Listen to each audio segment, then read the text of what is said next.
Bee's video is filmed before a live studio audience of Bee's dog. I don't know what he's doing right now. Hi guys, welcome to week 2 of Bee's weekly book haul. Do you know last week I completely forgot to address the fact that I put this up because this weekly book haul is a series. I thought it would be fun to reference different popular series in my videos. I'm going to try to emulate the beginning of different popular television shows, and your job is to let me know if you can figure out which series I'm highlighting each week. So last week, I'm sure you probably figured out that it was Friends, and you just saw the intro for this week's. If you think you know which television show I'm trying to be like, let me know in the comments. Before we spin, I do need to address something. I did a thing. Yeah, that's right. It's underneath my desk. It was 50 cents a piece at the local library. And like last week, I'm gonna go ahead and spin the wheel and see how many books we're gonna be hauling today. I've got my tea. Got this mug from the Dollar Tree. It's so perfect. I hope you have something warm or cold to enjoy while we do this together.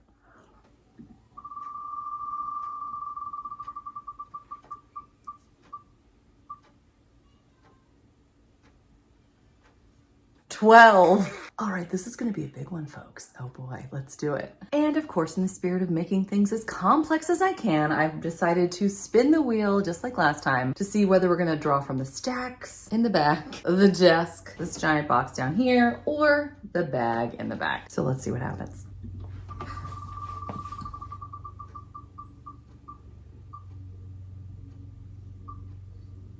And we're going straight to bag. Gonna start on the left.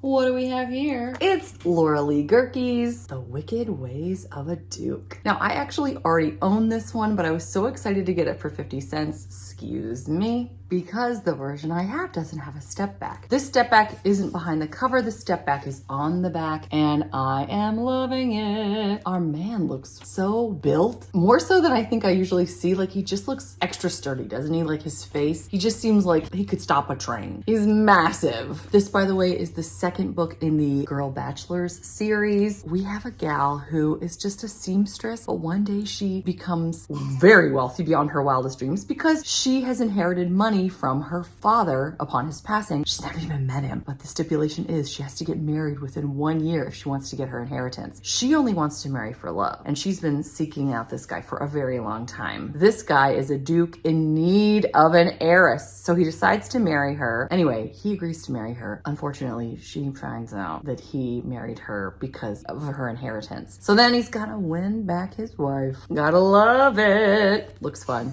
Let's spin it again.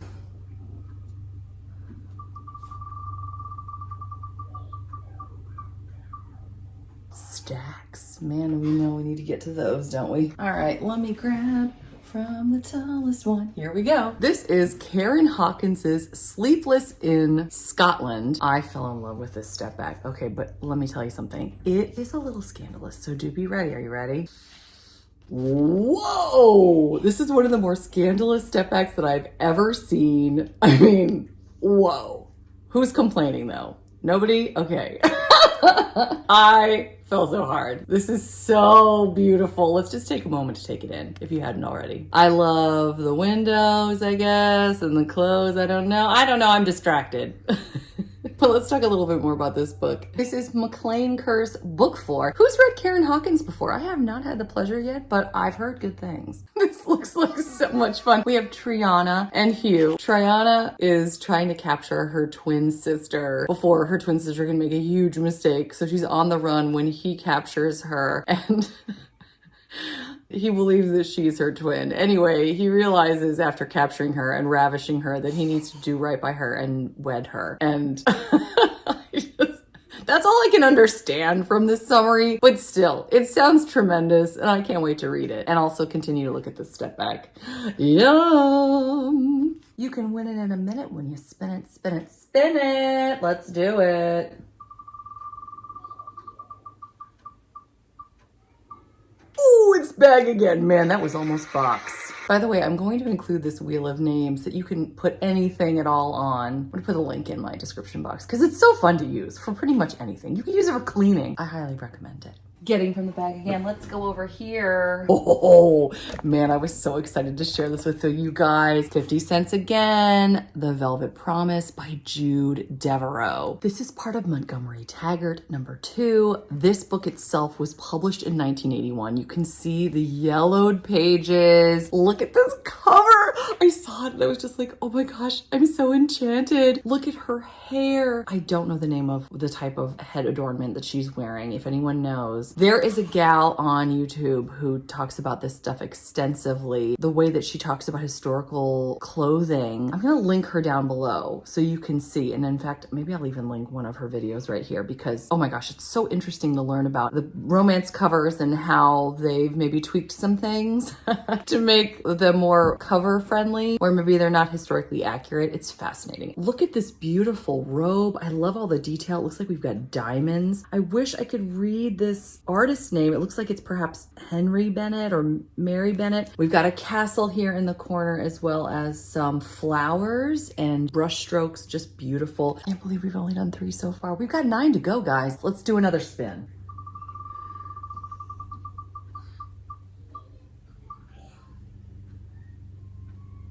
Ah, stacks again. Good. Wheeling back here and grabbing the one on top. It is Joe Segura's Raiders of the Lost Heart. This looks like so much fun. This is a Berkeley, so of course I requested the ARC, and of course they said no. Berkeley. Anyway, I was so excited to grab this at a library book sale for $1. We have arch nemeses since grad school who now need to work together to try to uncover an artifact of an old Aztec tribe in the heart of the Mexican jungle. There's also some bad guys at play kind of in the background, so they're going to have to work together to get what they want, and maybe sparks will fly in the process. I really want to read this, and maybe like next summer. I feel like it has great summer vibes. If you've read it, let me know. Time to spin it again. Here we go. What else were we gonna do, right?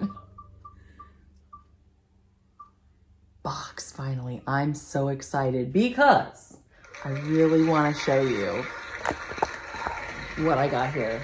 I got this at the tail end of my step backs of summer, and I wish that I had had it sooner because this absolutely would have been in my top 100 step backs of summer. We have Bobby Smith's Beneath Passion's Skies. Look at the embossing here. We've got embossing on the flowers. What are these, like lily pads or lotuses? We've got embossing on the waves. Can you see that? It's so gorgeous. We've got embossing on the hot pink name. Oh, no embossing on the title.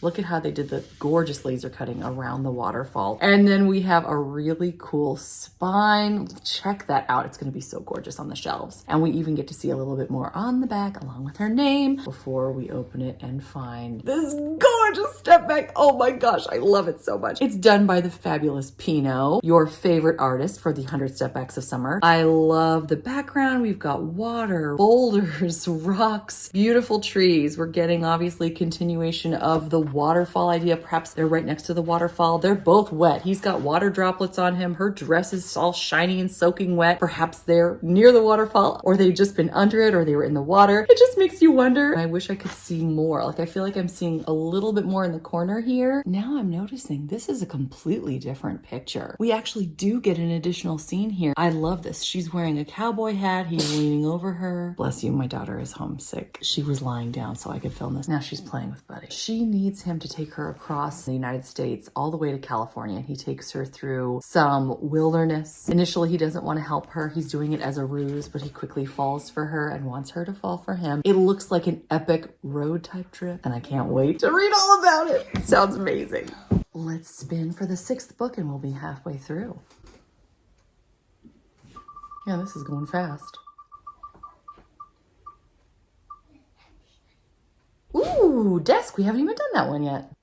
Now, you may have seen this one either on Instagram for just this past week's Cover Lust Friday and Step Back Saturday, or you saw this during my 100 Step Backs of Summer, but it bears repeating because I haven't done an official haul yet. But I bought this over the summer to treat myself. I got it on eBay for like $20, but it was totally worth it. I love apples in September. For years, I've been looking at this and wanting it. We have copper embossing on top, white embossing below. We've got apples sprinkled around, and look at this gorgeous border that includes includes apples, before opening it to, we're supposed to be focusing on the couple and how cute she is on that ladder and everything. But I really love just the orchard setting. I love that we've got bushels of apples here, there, and everywhere. We've got ladders. Look how cute this outfit is. It's perfect for picking apples. Totally what I would wear. In fact, we might go apple picking this weekend. I'm gonna wear that. Not really. I love this beautiful apple tree. Our man is tan and he's handsome and he's ravishing our woman whose lipstick matches her skirt perfectly, which again goes with our apple theme. I love it so much. And I love how he's nuzzling your neck. I love a good nuzzle, as you know. This story follows a gentleman who's kind of a drifter. He's just moving along before he finally meets the love of his life as she hires him to help her on the apple orchard. And I haven't read this yet, but I'm looking forward to it. Let's spin for book number 7. We're more than halfway through, folks. I can't believe it.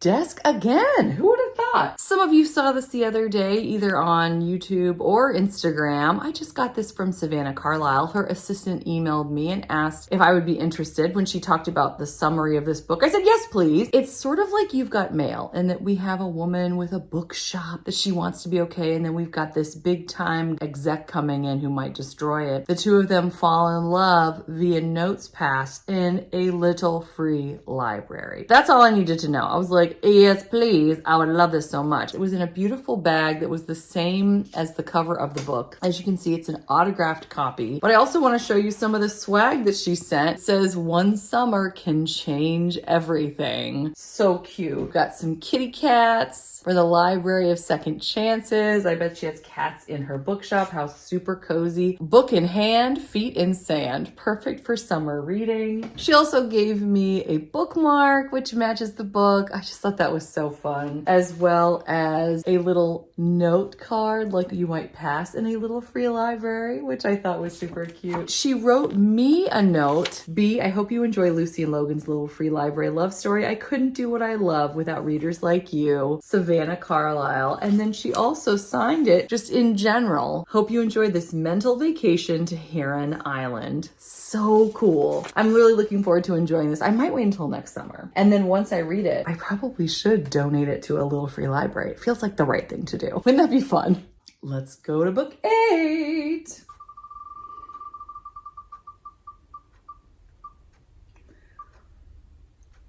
Desk again. I can't believe it. Last week I talked to you about Lauren Smith and her first 2 books in the Pirates of King's Landing series. This one, because I was also hauling this one from my stacks. Here's book 3. This is going to be one of the 3 books, as well as the other 2 I just mentioned, that Lauren Smith is going to be giving away. That's right, giving away at the live book club event that we're going to be having on Sunday, September 15th at 4:00 p.m. Eastern Standard Time. I even told my friends over on our Discord channel, Tea and Biscuits, linked below if you want to join, that if you can't make it, or if you think you're coming late, go ahead and leave me your name and I will be sure to include it in the wheel that we're going to spin to see who is going to win Lauren Smith's giveaway. I couldn't be more excited that she's going to be joining us at our book club. How cool. And that she wanted to do a giveaway. It's so incredible. Lauren Smith hires the models herself and picks out the costumes, which I just think is so cool. Such another level. Can't wait to talk to her all about this on the 15th. This is going to be so yummy. I can tell. We've got a woman who's supposed to marry his twin brother. This is the second time we're dealing with twins. One's a pirate. One's going to be an earl. She can't figure out whose heart she needs more. Oh my gosh, this is going to be so good. I'm kind of wondering how many more desks we're going to spin because I'm kind of running out of desk books. I guess. Bag, let's do this. All right. Judith Ivory's Beast. I was excited about this one for several reasons. I haven't gotten a Judith Ivory book before. Anything that looks like it might be Beauty and the Beast retelling, I'm always like, ooh, I love it. Love the long stem red rose, how romantic. But check this out. We've got another step back on the back, and it's our man, Steve Sandalis, who we talked about at length in my 100 Step Backs of Summer. Here she's got the rose, so I love how they incorporate that. This is also giving spooky vibes. We've got a moon with clouds in front of it and a bare tree. We've got a bluff here and some ocean, and we've got yet another man wearing cape without a shirt. One of my favorite outfits. Look at at this beautiful dress. I love the lace. It looks so light and airy. We've got a gorgeous purple belt as well that matches these flowers on the bottom. I wish I could see who this artist is. This person either didn't sign their name or it's behind this pesky barcode. Barcode strikes again. I just read the synopsis. Oh my gosh, guys. Oh, let's all just stop what we're doing and find this right now and read it. We've got a guy who is scarred. Clearly, look at him from childhood. He's really been a ladies' man, but always in the dark. Anyway, we have an American heiress here who's bored to tears. She decides she's going to go across the ocean and marry an aristocrat because she's got nothing else to do. He decides, though, that he's going to board her ship in America and have an affair with her in the dark over the course of the voyage. She never realizes that he's the man she's supposed to be marrying. And she falls in love with him and he falls in love with her. And then they get married. But she's like, I only love the man from the ship. And she doesn't realize it's him. And based on the summary, he's not just going to tell her. So what? Oh, I need to read this. So much for spooky vibes. It's more kind of, what? Okay, let's move on. Let's move into the double digits now for book 10. Spinning that wheel. Seem to be having technical difficulties, of course. Oh, bag. I didn't think it was going to be bag. Here we go. One of the Georgette Hire. This is one of the ones that I bought because of your votes on Instagram. Thank you, by the way, for that. It feels like this is part of a series, but I'm not seeing anything that says that it is. But it's the Black Moth. Oh my gosh, we've got two gentlemen. One has two swords, the other has a sword and a pistol. Our heroine is at the carriage waiting to be rescued. The summary deals exactly with what's happening here. We have a gentleman who is a disgraced earl who's now just a highwayman. But one day he rescues this woman, Diana, from the Black Moth. He's a bad man. And the highwayman, who's really an earl, wants to be with her, but he has to defeat the Black Moth if he's ever going to clear his name and be disgraced no longer. So it sounds really interesting. Anyone read Georgette Hire? Tell me what you think. I've heard amazing things, not actually from the booktube community, from other YouTubers that I enjoy who read historical romance. This is what they tend to go for, which I find interesting. So let me know what you know about Georgette Hire. Book 11, let's spin.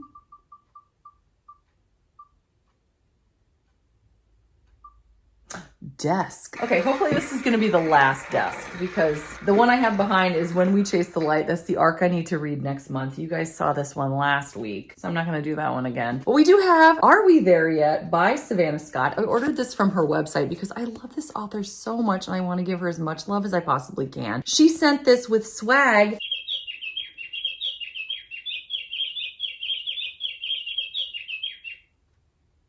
It's so fun too because she sent this with swag and she signed it. Check this out. We've got an Are We There Yet bookmark, and we've even got the path that they take from Ohio to California, as well as a cute sticker. I've read this already. I adore this couple and I adore this summer road trip that leads to Marbella Island off the coast of California, which is where her summer series is set. I actually have been talking with her. I'm going to have her on next spring because I'm hopeful that talking with her and getting everybody excited, anyone who hasn't had a chance to read her summer series yet is going to, because she's written so many beautiful, sweet romances, many of which are set in the summer. So I think a spring interview is going to be perfect. So we basically nailed that down for next year. I cannot wait. But this is Are We There Yet? It's the beginning of the Love Trippin' series, which again, she's renamed the Marbella Island series. So if you see both of those things, it's the same series, just so you know. We have college friends who go on a road trip with two other friends, and he is the older brother of her best friend. She's trying not to show him her true feelings. She's been crushing on him forever, and he slowly but surely starts to fall for her. It's so good. I love how there's so much chemistry and it's so intense, but it's a sweet romance. I love it when authors can do that. It's the best authors that are able to make it like steamy without the actual spice. And she's one of those authors for me. I've read several of her books, this one and this one. I'm looking forward to reading this one very soon. I just love her so much and I can't wait to have her on and read more of her backlist. Oh, and I forgot to show you. She signed it. B, I hope you enjoy this fun road trip rom-com, Savannah. Have fun. And our last book will be from, I can't believe this is it. This went faster than I thought. The Bag. All right, I'm gonna reach down and we have Jude Devereaux's The Enchanted Land. This is again like an older one. Look at the yellowing pages. This was 1978. The emotion on the cover just took me out. Look at how this little guy is just staring up and we have two people so in love. I just love this. I love the sunset in the background. Look at this beautiful font. I mean, it really is giving me 70s too. I just find it so cool. This was literally published in 1978 and then now here we are enjoying this. Isn't BookTube great how we can celebrate a book that's been around for going on 45 years? We have a woman who finds herself in various dangers, including being captive to a land baron's wife. She is in Kentucky, San Francisco, New Mexico, and we have a gentleman who crosses the continent to save her and her son, it looks like. So this looks heartwarming, intense. I'm looking forward to enjoying it. Also, this is one of those beautiful wraparounds that we even get to see a little bit of farmland and countryside on the back with a nice barcode. I think they're farming barcodes. Looks like the crop's good this year. Hooray! We did it! We hauled 12 books to add to my library. I'm so excited. In fact, I'm finally, now that the kids are in school when they're not sick, I'm going to be organizing everything, reorganizing. I'll do some videos of that to put in my beautiful giant studio in the basement. These books are going to make their home down there. It's going to be incredible. And I can't wait to take you on that journey with me. Thank you again for joining me this week. Feel free to leave a comment. What have you read? What are you enjoying? And if you don't feel like saying anything, you're welcome to leave me an apple emoji because it's that season. I hope you're doing well. I hope you're enjoying whatever it is you're reading, whether it's by one of these amazing authors or not. Until next time, thanks so much. Take care. Bye.